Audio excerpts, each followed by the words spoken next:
Tahimik ang maliit na bahay ni Nalira at Samuel. Ngunit sa loob nito ay tila laging merong unos. Si Lira, nakaupo sa lumang bangkong kahoy. Nakahalokot-kip at nakamasid sa dingding na halos mabakbak na ang pintura. Sa kabilang dulo naman ay ang kanyang dalawang anak. Si Ella, 12 anyos, naabala sa kanyang kwaderno. At si Jonas, 7 taong kulang, na naglalaro ng mga lumang laruan. Bakit palagi ka nalang wala, Samuel? Manghang nasambit ni Lira nang dumating na ang kanyang asawa, bandang gabi ng Sabado. Pawisan ito at pagod na pagod, tila galing sa malayong lakaran. Ngunit hindi nagpakita ng anumang paliwanag ang lalaki. Wala lang, may inaasikaso lang ako. Tipid na tugon ni Samuel habang iniiwas ang tingin. Inilapag ang supot na may lamang tinapay at ilang delata sa lamesa. Kumulo ang dugo ni Lira. Yun na naman, lagi kang may inaasikaso. Paulit-ulit na lang. Pero wala kang permanenteng trabaho, Samuel. Isang beses ka lang umuwi, tapos puro palusot pa. Ano bang klaseng asawa ka? Nagangat ng tingin si Ella. Pinigilan ng kanyang luha. Sanay na siya sa mga bangayan ng kanyang mga magulang. Ngunit hindi pa rin siya tumitigil sa pag-asa na balang araw ay titigil rin ang mga ito. Si Jonas naman ay tinakpa ng kanyang tenga. Ayaw niyang marinig ang sigawan ng kanyang mga magulang. Hindi nagsalita si Samuel. Tahimik niyang kinuha ang isang baso. Uminom ng tubig at nagpaalam na magpapahinga na. Ngunit bago pa man siya makapasok sa kwarto, hinawakan siya ni Lira sa braso. Sabihin mo nga, may babae ka ba? Yun ba ang dahilan kung bakit halos hindi ka na umuwi? Puno ng panunumbat ang tinig ni Lira. Napatigil naman si Samuel. Saglit siyang tumingin sa kanyang asawa at sa kislap ng kanyang mga matay, may bakas ng sakit at pagod. Ngunit wala siyang sinambit. Unti-unti niyang inaalis ang braso sa pagkakahawak at tuloy-tuloy na pumasok sa silid. Para bang pinipira-peraso ang puso ni Lira sa mga sandaling iyon. Ang pananahimik ni Samuel ay tila kumpirmasyon sa kanyang lahat ng hinala. Siguro nga, may iba siya. Bulong ng kanyang isipan. Makalipas ang ilang minuto, lumapit si Ella sa kanyang ina. Mama, baka naman may dahilan si Papa. Baka pagod lang siya. Mahina nitong sabi. Ngunit agad siyang naputol ng malamig na tingin ni Lira. Ella, huwag kang maging bulag. Nakikita mo naman, hindi ba? Wala siyang oras sa atin. Wala siyang pakialam. Tahimik na umupo si Ella. Piniling hindi na magsalita. Sa kanyang murang edad, dama na niya ang bigat ng hinanakit ng kanyang ina. Ngunit may bahaging naniniwala siyang mali ang hinala nito. Mahindi lang talaga sinasabi ang kanyang ama na si Samuel. Samantala, sa loob ng kanilang silid, nakaiga si Samuel ngunit hindi maipikit ang kanyang mga mata. Ang bawat salita ni Lira ay tila punyal na tumatarak sa kanyang dibdib.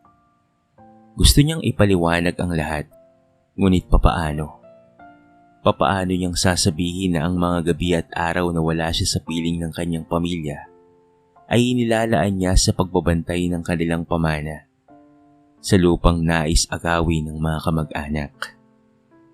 Hindi niya alam kung paanong ipapaliwanag nang hindi lalo pang gugulo ang lahat. Kaya mas pinili na lamang niyang manahimik. Kahit pa ang kapalit nito ay ang galit at pagdududa ng babaeng kanyang pinakamamahal. At sa gabing iyon, Habang payapang natutulog ang mga bata, nanatiling gising ang dalawang mag-asawa. Parehong sugatan ng katahimikan at hindi pagkakaintindihan. Kinabukasan, maagang nagising si Lyra. Habang nagtitimpla ng kape, napatingin siya sa lumang larawan ng kanyang mga magulang na nakasabit doon sa dingding. Napabuntong hininga siya. Tila muling bumalik ang alaala ng kanyang kabataan. Kung papaanong ipinagkaloob sa kanya ng mga magulang ang lupang kinatitirikan ng kanilang bahay. Noon pa man ay pinaalalahanan na siya ng kanyang ama. Alagaan mo ang lupang ito, anak. Huwag mong hayaang maagaw ng iba. Dito ka magsisimula ng iyong buhay kasama ang iyong magiging pamilya balang araw. Ngunit ngayon, imbes na kapayapaan, ay gulo ang dala ng lupaing iyon. May mga kamag-anak siyang nakatira rin sa paligid. Mga pinsang matagal nang naiinggit sa kanya. Hindi niya ito gaanong pinapansin dati. Ngunit ramdam niya ang malamig na tingin ng mga ito sa tuwing dumaraan siya sa kanilang bakuran. Habang iniisip niya ang bagay na yon, pumasok naman si Samuel mula sa labas. Halatang galing sa mahabang paglalakad. Mauna na akong aalis ulit ha. Mahinang wika nito habang dinadampot ang maliit na bag na luma na mayroong lamang mga gamit. Agad na nag-init ang ulo ni Lyra. Ano na naman? Hindi ka pa nga nakakapagpahinga. Kung hindi ako magtatanong, hindi ka talaga magsasalita. Hanggang kailan mo ba kami pababayaan ha, Samuel? O baka naman may ibang bahay ka na talagang inuuwian? Hindi sumagot si Samuel. Saglit lamang siyang tumitig sa asawa. Tila may gustong sabihin. Ngunit agad ring umiwas ng tingin. Babalik ako mamayang gabi. Tanging sagot niya bago tuluyang umalis. Naiwan si Lyra, puno ng galit at pangamba. Sinundan siya ng tanong sa kanyang isipan. Ano ba talaga ang itinatago niya? Samantala, si Samuel ay nagtungo sa dulo ng baryo, kung saan naroon ang maliit na bakod na naghiwalay sa kanilang lupa at sa lupang pinagtatalunan. Doon siya sinalubong ng dalawang lalaking matagal na niyang pinagkakatiwalaan. Samuel, may nagpunta muli rito kagabi at ang sabi nila, sa susunod na buwan raw, ay kukunin na raw nila ang bahagi ng lupang ito. Bulong ng isa. Napasapon ang ulo si Samuel. Hindi pwedeng mangyari yun. Alam kong kay Lyra to. Pamana ng mga magulang niya. Kung ibibigay natin, para na rin nating isinuko ang dugot pawis nila. Tahimik na nagmasid si Samuel sa paligid. Kita niya ang ilang pinsan ni Lyra na malayo pa lamang ay nakatingin na sa kanila. Waring nagbabantay rin. Ang tensyon ay parang apoy na handa ng sumiklab anumang oras. Habang binabantay niya ang lugar, pilit niyang iniintindi ang pamilya sa bahay. Gusto niyang sabihin kay Lyra ang lahat, ngunit alam niyang lalo lamang itong magagalit. Baka isipin itong ginagamit niya lamang ang usaping lupa para pagtakpan ang kabit na iniimbento ng kanyang asawa. Sa kabilang banda, doon sa may bahay, nakatitig si Lyra sa kawalan. Napansin niyang may kapitbahay na nakatingin sa kanya at nagbubulong-bulungan ang mga ito. Narinig pa niya ang isang matandang babae. Sayang si Samuel. Mukhang wala namang natupag kung hindi kung ano-anong bisyo. Nako, hindi na ata umuwi sa pamilya niya. Kaya nagkakaganito si Lyra. Tignan mo, nakatulala. Samantalay, mas lalong nasaktan si Lyra sa mga bulong-bulungan ng iba. Bulong-bulungan na tila nagpapatibay sa kanyang hinala. Hindi niya alam na ang tunay na dahilan ng mga pagkawala ni Samuel ay mismong kapakanan nilang mag-anak. At habang lumalalim ang kanyang pagdududa, lalo ring lumalalim ang lihim ni Samuel. Isang lihim na balang araw ay babago sa takbo ng kanilang buhay. Lumipas ang ilang mga araw na tila walang nagbabago. Tuwing Sabado lang umuwi si Samuel. At tuwing uuwi siya, ay nauuwi sa sigawan at pagtatalo ang gabi. Para kay Lyra, sapat na ang lahat ng palatandaan. Meron talagang ibang babae ang asawa niya. Hindi niya matanggap ang mga tipid na sagot nito at ang malalamig na tingin. Isang gabi, hindi niya na napigilan pa ang kanyang sarili. Habang nag-aayos ng hapunan, bigla niyang itinapon ang kutsarang hawak sa mesa at hinarap itong si Samuel. Samuel, Pasigaw niyang sambit. ilang beses na kitang tinanong, pero puro palusot lang ang sagot mo. Hindi ka na makatingin ng diretso sa akin. Sabihin mo na lang kasi, may babae ka ba? Napatigil si Ella sa pag-uugas ng plato, habang si Jonas naman ay agad na nagtago sa likod ng kanyang ate. Ang tahimik na bahay ay muling napuno ng tensyon. Umupo si Samuel, hawak ang ulo na tila ba sobrang bigat ng kanyang dala. Hindi siya sumagot. Pinilit niyang pigilin ang sarili. Ayaw niyang magbitaw ng salitang baka pagsisihan rin niya. Ngunit ang pananahimik ay lalong nagpagalit kay Lyra. Kung wala kang kasalanan, bakit hindi mo masabi ang totoo? Bakit parang lagi kang may itinatago? Samuel, pinaglololoko mo ba ako? Tumayo si Samuel. Tumingin sa kanya sandali at mariing bumulong. Hindi mo alam ang lahat, Lyra. Hindi lahat ng iniisip mo ay totoo. Ngunit para kay Lyra, lalong dumagdag iyon sa apoy ng kanyang galit. Ano pa bang hindi ko alam? Na may iba kang pamilya? Na ginagastos mo ang pera natin sa ibang babae? Hindi na nakapagsalita pa si Samuel. Sa halip ay tumalikod siya at lumabas ng bahay. Isinara niya ang pinto ng mariin.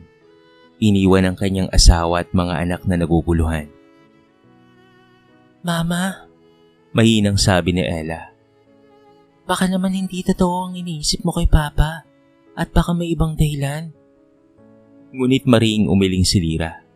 Pinahid ang luha sa kanyang mga mata. Anak, matuto kang makinig sa ginagawa. Hindi sa salita. Kung talagang mahal niya tayo, bakit hindi siya nagpapaliwanag?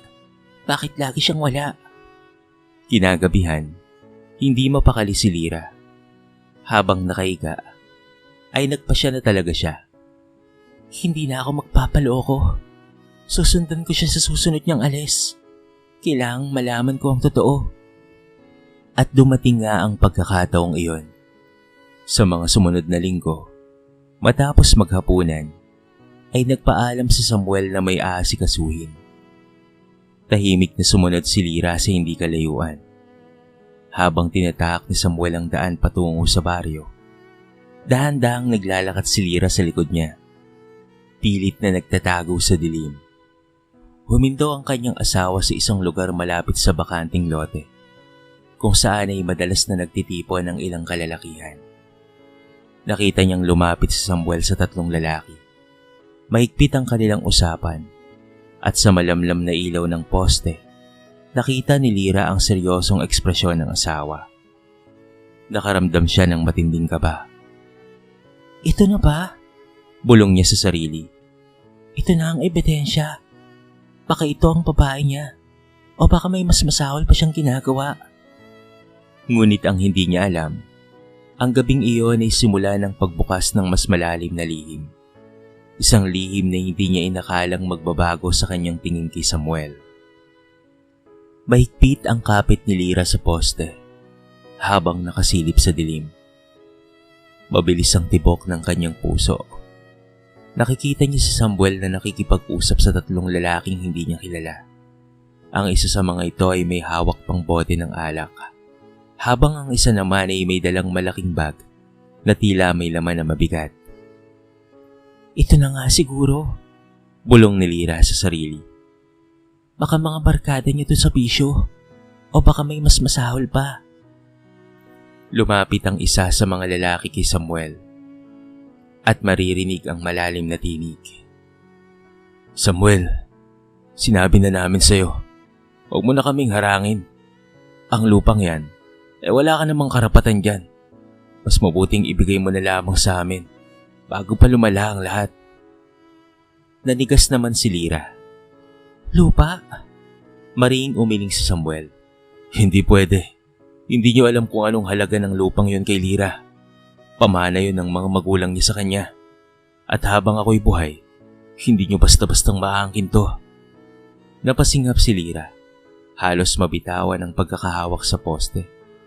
Hindi siya makapaniwala sa narinig. Ang mga gabi at araw na akala niya inilalaan ni Samuel sa ibang babae, ay inilalaan pala nito sa pakikipaglaban para sa kanilang lupa. Ba't ang tapang mo, Samuel Sabat ng isa pang lalaki na may hawak na sigarilyo. Pero tandaan mo, hindi ka laging nariyan para magbantay. Isang gabi lang na mawala ka, kami na ang may hawak sa lupang yan. Humigpit ang panga ni Samuel. Sige, subukan nyo. Ramdam ni Lira ang kaba at pangamba. Gusto niyang sumugod. Gusto niyang tanungin si Samuel kung bakit hindi niya sinasabi ang totoo. Ngunit pinili niyang manatiling nakatago. Sa kanyang dibdib ay nagbabanggaan ang dalawang damdamin.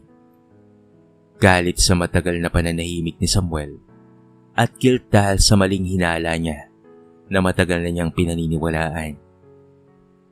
Pagkalipas ng ilang minuto, naghiwa-hiwalay ang grupo. Uuwi na si Samuel. Mabigat ang lakad nito, parang pasa ng mundo. Hindi na siya nasundan pa ni Lira. Umuwi na rin ito. Nanginginig ang mga kamay. Hindi alam kung papaanong haharapin ang katotohanan. Pagdating sa bahay, datatnan niyang natutulog si Ella at Jonas. Tahimik siyang naupo sa gilid ng kama. Pinagmamasdan ng kanyang mga anak habang pinapahid ang luhang hindi niya napansin na tumutulo na. Bumulong siya. Akala ko, niloloko na tayo ng tatay niyo. Pero siya pala ang nagtatanggol sa atin, mga anak. Ano ba naman itong nagawa ko? Ngunit kaagad ring sumiksik sa kanyang isipan ang sobrang pangamba. Bakit hindi niya sinasabi? Bakit niya itinatago? Kung talagang para sa pamilya, bakit hindi niya ako sinasabihan? At doon nagsimula ang mas matinding kalituhan sa kanyang puso. Ang galit na pinatibay ng maraming taon ay unti-unting nauubos. Ngunit ang mga tanong at sugat na iniwan nito'y lalong nagiging malalim. Sa kabilang silid ay nakahiga si Samuel. Pagod na pagod ito.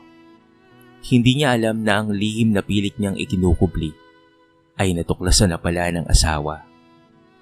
At sa mga susunod na araw, ang kanilang pagsasama ay haharap sa mas matinding pagsubok, ang banggaan ng katotohanan at pagtitiwala sa isa't isa. Kinabukasan, mabigat ang dibdib ni Lira. Hindi siya halos makatulog matapos masaksihan ang pakikipag-usap ni Samuel sa mga lalaking gustong angkinin ang kanilang lupa. Paulit-ulit niyang iniisip ang kanyang mga narinig. Totoo nga, hindi siya niloloko ng kanyang asawa. Ngunit bakit kinakailangan pa itong itago sa kanya? Bakit pinili ni Samuel na siya'y masaktan at magduda kaysa sabihin ang katotohanan? Pagbalik ni Samuel mula sa labas, kinahapunan, agad siyang hinarap ni Lira. Samuel, mag-usap tayo. Maring niyang sabi. Napatingin si Samuel. Kita sa mukha ang pagod. Ngayon ba dapat talaga, Lira? Hindi ba pwedeng bukas na lang? Hindi. Ngayon dapat. Ayokong magpaliban pa. Alam ko na ang totoo. Natigilan si Samuel. Kita sa mga mata niya ang pagkabigla. Halatang hindi niya inaasahan na alam na ni Lira ang kanyang lihim. Dahil doon ay umupo sila sa lumang upuan sa sala, habang nakatingin lamang si Ella at Jonas mula sa kanilang kwarto. Nakikinig ang mga ito ng palihim. Samuel, bungad ni Lira. Nanginginig ang tinig. Narinig ko ang usapan niyo kagabi. Alam ko na ang dahilan ng palagi mong pagkawala gabi-gabi. Pinoprotektahan mo ang lupa. ang lupa na pamana ng mga magulang ko. Pero bakit hindi mo sinasabi sa akin? Bakit parang ginagawa mo akong mangmang habang halos mabaliw na ako sa kakaisip na may babae ka? Bumuntong hininga si Samuel. Sa kamarahang sumagot, Lira, hindi ko alam kung papaano kong ipapaliwanag sa'yo nang hindi ka lalo pang magagalit o mag-aalala.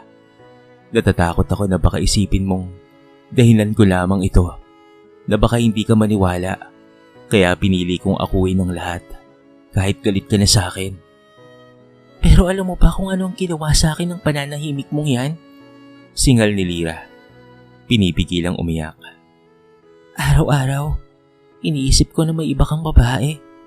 Nawasak ang tiwala ko sa iyo. Sobra akong nasaktan, Samuel. Mas masakit ang iniwan mong katahimikan kaysa sa kahit anong kasinungalingan. Napayuko si Samuel. Hawak ang kanyang mga kamay na parang isang batang nahuli sa kasalanan. Wala akong ibang babae, Lira. Ikaw lang ang mahal ko. Kailang ng mga bata ang buhay ko. Oo, mali ako na hindi ko sinabi kaagad. Pero ginawa ko to para sa inyo rin. Kung bumigay ako, kukunin nila ang lupa. Ano pang maiiwan sa mga anak natin? Ayoko ring mag-isip at ma-stress ka pa dahil lamang sa lupang yun. Gusto ko sanang maging malinis at maayos ang lahat bago ko sa ito ipagtapat. Naramdaman ni Lira ang bigat ng bawat salita. Alam niyang totoo ang sinasabi ng asawa. Pero hindi basta-basta mawawala ang sugat na dulot ng mga taon ng pagdududa. Tumulo ang luha niya. Mahigpit ang kapit sa mesa. Samuel, ang gusto ko lang naman ay ang katotohanan. Hindi ko kailangan ng perpektong asawa. Hindi ko kailangan ng magarang buhay. Ang gusto ko lang ay maramdaman na kasama kita. Na hindi ako nag-iisa. Pero sa bawat katahimikan mo, parang lagi mo akong iniiwan. Tahimik na lumapit si Samuel. Hawak ang kamay ng kanyang asawa. Patawarin mo ako, mahal. Hindi ko alam kung papaanong magsimula ulit. Pero isa lang ang sigurado. Hindi kita kailanman niloko. At kahit anong mangyari, hindi ko kayo iiwan. Sa mga sandaling iyon, ramdam ni Lira na unti-unting nagbabago ang kanyang puso. Ngunit bago pa man tuluyang gumaling ang sugat, ay magkakaroon pa pala ng mas malaking unos. Sapagkat hindi basta-bastang titigil ang mga kamag-anak na gustong angkinin ang kanilang lupa. At ang gulong iyon ay malapit ng sumiklab. Lumipas ang 3 araw mula nang magkaharap at mag-usap ng masinsinan sina Lira at Samuel. Kahit papaano, gumaan na ang loob ni Lira. Ngunit hindi pa rin tuluyang nawawala ang sakit ng nakaraang pagdududa. Sinubukan niyang magtiwalang muli, subalit may takot pa rin sa kanyang dibdib. Samantala, ramdam ni Samuel na hindi natahimik ang paligid. Minsan sa gabi, habang nagbabantay siya sa lupa, napansin niyang may mga aninong gumagalaw sa malayo. Kilala niya ang mga ito, mga tauhan ng pinsan ni Lira na matagal nang nagnanais na kamkami ng lupa.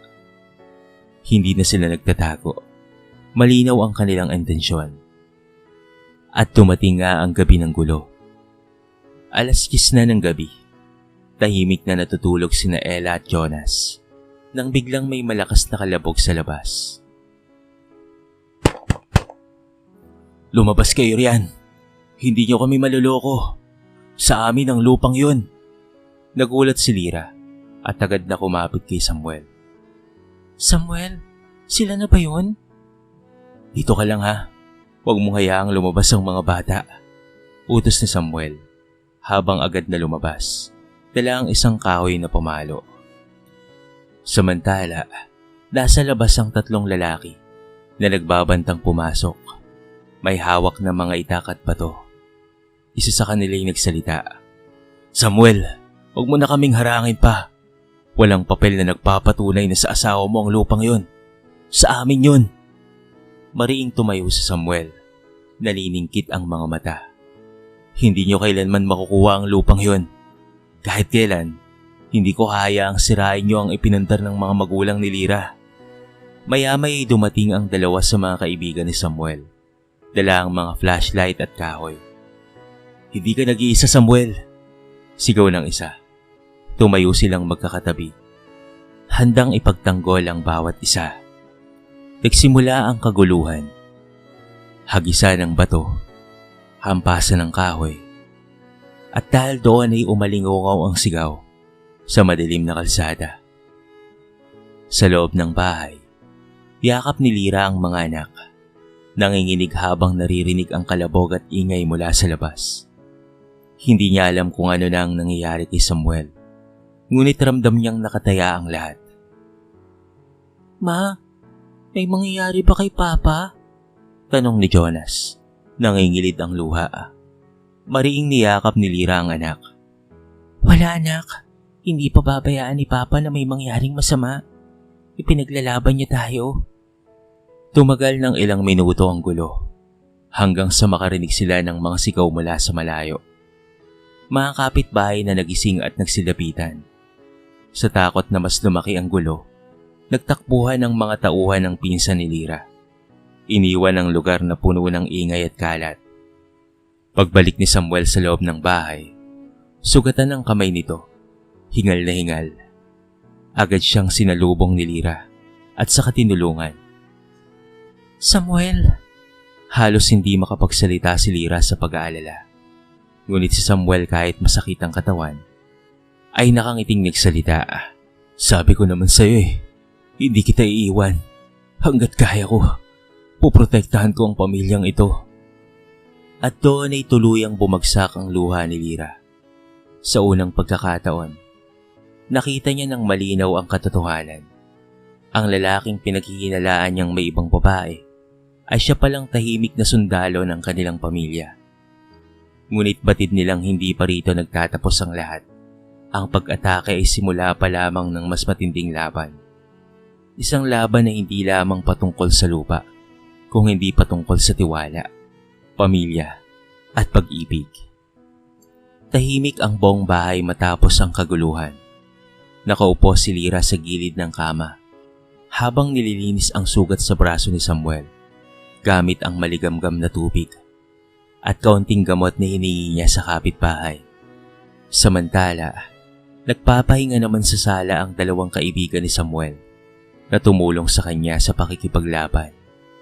Umuwi na rin ang mga kapitbahay at napablatter na nila sa mga pulis ang nangyari. Samantala, hindi makatingin ng diretso si Samuel. Tila nahihiya na makita ang reaksyon ng kanyang asawa. "Sakit ba?" Tanong ni Lyra, maingat na tinatapalan ng sugat. Umiling naman si Samuel.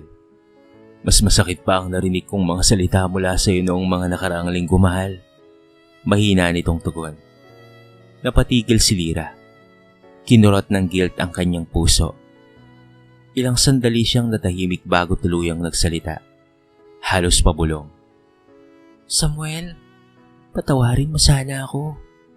Ang dami kong nasabi na hindi ko dapat sinabi. Pinaghinalaan kita. Nilapastangan ko ang tiwala mo. Araw-araw kitang inakusahan ng kasalanang hindi mo naman ginawa." Tumingin si Samuel sa kanya. Sa wakas ay diretso at walang iwas. Kita sa kanyang mga mata ang pagod, ngunit may halong lambing. "Kasalanan ko rin naman. Hindi ko rin kasi sinabi kaagad ang totoo. Ayaw ko kasing dagdagan pa ang problema mo. Mali rin ako. Pinili kong akuin ang lahat ng galit at hinala mo. Iniisip kong sapat na alam kong ginagawa ko to para sa pamilya. Pero hindi pala ganun kadali. Dapat pala'y sinabi ko. Dapat ay pinakinggan kita." Tumulo ang luha ni Lyra, habang pinipisil ang sugat na natatakpan na ng benda. "Nasanay akong galit, Samuel. Parang araw-araw. Galit na lang ang lumalabas sa akin. Pero kagabi nang makita ko kung paano mo kami ipinaglaban, doon ko lang na-realize na mali ako. Hindi ko nakita ang totoong ikaw dahil pinili kong magpadala sa hinala." Marahang hinawakan ni Samuel ang kamay ng kanyang asawa. "Lyra, hindi ako perpekto. Pero walang ibang babae na hahalili sa'yo sa puso ko. Ikaw lang at ang mga anak natin ang dahilan kung bakit ako lumalaban. Sana kahit papaano, patuto tayong magsimula ulit. Nagpalitan ang tingin ng mag-asawa. Mga matang puno ng sugat ngunit handa ng maghilom. Sa gilid ay nakasilip si Ella at Jonas mula sa pinto. Tahimik na nakangiti si Ella, habang si Jonas naman ay nagtatanong. Mama, Papa, hindi na po ba kayo mag-aaway? Napatawa ng bahagya si Lyra sa gitna ng luha. Hindi na anak, magiging maayos na ang lahat. Lumapit ang mga bata at niyakap ang kanilang mga magulang. Sa unang pagkakataon, matapos ang mahabang panahon, muling nabuo ang init ng kanilang pamilya. Wala man silang marangyang bahay, wala man silang masaganang pagkain sa hapag. Dama nilang kumpleto sila at iyon ang pinakamahalaga. Sa mga sumunod na araw, nagpasya silang kumilos ng magkasama. Hindi na si Samuel na lamang ang nagbabantay, kung hindi pati si Lyra ay handa ng lumaban. Handa niyang ipaglaban ang lupang ipinamana sa kanya ng mga magulang. Hindi na sa pamamagitan ng hinala, kung hindi ng katotohanan. Ang araw ay sumikat ng mas maliwanag kaysa dati. Sa unang pagkakataon matapos ang mahabang panahon, gumising si Lyra na mas magaan ang pakiramdam. Wala ang bigat ng galit at hinala na dati laging nakapatong sa kanyang dibdib. Sa halip, nadama niya ang katahimikan at pag-asa. Habang nagluluto siya ng almusal, pumasok si Samuel mula sa labas. Dala ang ilang gulay na binili niya sa palengke, gamit ang kanilang kaunting ipon. Magandang umaga sa iyo, mahal. Bati nito, sabay halik sa noo ni Lyra. Nagulat si Lyra ngunit ngumiti rin. Isang simpleng kilos na dati, matagal na niyang hindi nararamdaman. Samuel, mahina niyang sabi. Salamat ha. Salamat sa lahat. Salamat dahil hindi ka sumuko sa akin. Kahit na halos sumuko na ako sa'yo. Lyra, tugon ni Samuel. Kung susuko ako, para na rin akong sumuko sa mga anak natin. Hindi ko yun kayang gawin. Ikaw at sila ang dahilan kung bakit ako huminga. Habang kumakain silang pamilya, nagtama ang mga tingin ni Ella at Jonas. Ramdam nilang may pagbabago na. Hindi na puno ng tensyon ang hapagkainan, kung hindi may halakhakan at kasiyahan. Ngunit hindi pa tapos ang lahat. Kinabukasan, nagpunta sila sa munisipyo upang ayusin ang mga papeles ng lupa. Matagal na palang may hawak na dokumento ang yumaong mga magulang ni Lyra. At iyon ang naging sandata nila upang mapatunayan na legal na nakapangalan sa kanya ang lupa't bahay. Nang malaman ng mga kamag-anak na wala silang laban sa korte, isa-isa silang umurong. Ang mga dating nanggugulo ay tumigil at ang katahimikan ay muling bumalik sa paligid. Hindi na kailangang gumamit pa ng lakas. Ang katotohanan na ang siyang nagligtas sa kanila. Isang gabi, habang nakaupo si Lyra at Samuel sa harapan ng bahay, pinagmamasdan nila ang bituin. Nagsalita si Lyra. Alam mo Samuel, natakot ako noon na mawala ka sa akin. Pero mas natakot ako sa sarili kong galit. Kung hindi ko napigilan, baka tuluyan na tayong nagkahiwalay. Hinawakan ni Samuel ang kanyang kamay. Pero hindi mangyayari yon, dahil kahit gaano kalalim ang sugat, may gamot pa rin. Ito ay ang tiwala, ang pagpapatawad, at ang pag-ibig. Napangiti si Lyra, at sa kauna-unahang pagkakataon, ay naramdaman niyang buo na muli ang kanyang pamilya. Hindi perpekto, hindi marangya, pero may pundasyon ng pag-ibig na mas matatag kaysa dati. Mula noon, hindi na pinili pang itago ni Samuel ang anumang bagay. Lahat ng problema, lahat ng iniisip niya, ay binabahagi niya kay Lyra. At si Lyra naman, ay natutong makinig at magtiwala, imbis na agad na magduda. Lumipas ang mga buwan, naging mas tahimik ang kanilang buhay. Si Samuel ay nakahanap ng mas maayos na pagkakakitaan, at si Lyra naman ay nagbukas ng mas maliit na tindahan sa tapat ng bahay. Magkasama nilang itinaguyod ang kanilang mga anak, at magkasama nilang hinarap ang bawat pagsubok. At sa bawat bagong umaga, lagi nilang inaalala ang gabing muntikan ng wasakin sila ng hinala at katahimikan. Sapagkat doon nila natutunan na ang pinakamahalagang laban ay hindi laban sa iba, kung hindi laban sa sariling takot at pagdududa. Napatunayan ni Lira at Samuel na ang pag-ibig ay hindi lamang puro tamis sa itong araw-araw na laban, puno ng sugat at paghilom, ngunit laging may bagong umaga para magsimulang muli. Makalipas ang 3 taon, tahimik na ang buhay ni Lira at Samuel. Ang dating bahay na puno ng iyakan at alitan ay napalitan ng halakhakan at pagkakaisa. Sa bakuran, makikita si Jonas na masayang naglalaro kasama ang kanyang mga kaibigan, habang si Ella naman ay masigasig na nag-aaral. Palagi niyang ipinagmamalaki na siya ay anak ng isang pinakamatapang na tatay. Naging mas maayos na rin ang kabuhayan nila. Nakahanap si Samuel ng permanenteng trabaho bilang driver sa isang kumpanya, at si Lira naman ay patuloy na pinapalago ang kanilang maliit na tindahan. Hindi man marangya, pero sapat na ang kita upang maitaguyod ang pag-aaral ng mga bata at ang pang-araw-araw na pangangailangan. Samantala, ang lupang ipinamana kay Lira ng kanyang mga magulang ay ipapamana nila sa kanilang 2 anak. Naisaayos na nila ang mga papel patungkol dito. At hinati na nila ito sa 2 parte, para kay Jonas at para kay Ella. Nang sa gayon kapag dumating ang araw, ay may paghahatian ng magkapatid na pamana. Nasa sa kanila na kung ano ang gagawin dito. Kung ibebenta ba o kanilang titirhan balang araw. Minsan, habang magkasamang naglalakad pauwi mula sa palengke, napahinto si Lira at napatingin kay Samuel. Alam mo, sabi niya, kung hindi ka natutunang magpatawad noon, baka hindi na tayo umabot dito, mahal. Ngumiti si Samuel. Pinisil ang kamay ng kanyang asawa. At kung hindi rin kita minahal ng buong buo, baka matagal na akong sumuko. Pero tignan mo tayo ngayon. Mas matatag dahil dumaan tayo sa unos. Sa baryo, kilala sila ngayon bilang mag-asawang nakaligtas sa mga pagsubok. Madalas ay sila ang pinupuntahan ng mga kapitbahay na may problema sa pamilya.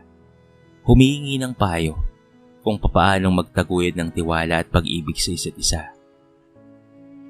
Si Lira na dati madaling magalit ay natutong maging mahinahon at natutong makinig. Samantala, si Samuel naman na dati tikom ang bibig ay natutong magsalita at ipahayag ang kanyang nararamdaman. Ang kanilang mga anak ay lumaking may aral mula sa mga pinagdaanan ng kanilang magulang. Na ang pamilya ay hindi nawawasak ng kahirapan o pagsubok, kung hindi ng kakulangan ng tiwala. At kapag natutong magpatawad at magmahal ng totoo, ang bawat sugat ay nagiging marka ng katatagan. Isang gabi, habang nakaupo silang lahat sa harap ng bahay, pinagmamasdan ng papalubog na araw, bumulong si Lira. Salamat, Samuel, dahil hindi mo ako iniwan. At marahang sumagot naman si Samuel, nakatingin sa kalangitan. Salamat rin, Lira, dahil natuto tayong magsimula ulit. At sa kanilang katahimikan, dama nilang may panibagong yugto na naman ang kanilang bubuksan. Isang buhay na hindi man perpekto, ngunit puno ng tiwala, aral at pag-ibig. Dito na po nagtatapos ang ating maiksing kwento sa araw na ito. Sana po ay nagustuhan nyo. At sana po ay kinapulutan nyo ng maraming aral. Kayo mga kabarangay, anong masasabi nyo sa ating kwento? I-comment nyo naman sa baba ang inyong mga reaksyon at babasahin natin ang lahat ng yan. I-comment nyo na rin kung taga saan kayo para naman malaman ko kung hanggang saan nakaabot ang video na ito. Paki-like and share na rin ang ating kwento para mapakinggan rin ng iba. At kung bago ka pa lamang sa ating channel, baka naman pwedeng pakihit ang subscribe button at bell notification button para palagi kang updated sa mga bago nating upload na katulad nito. So paano mga kabarangay? Hanggang sa muli, thank you so much and peace out.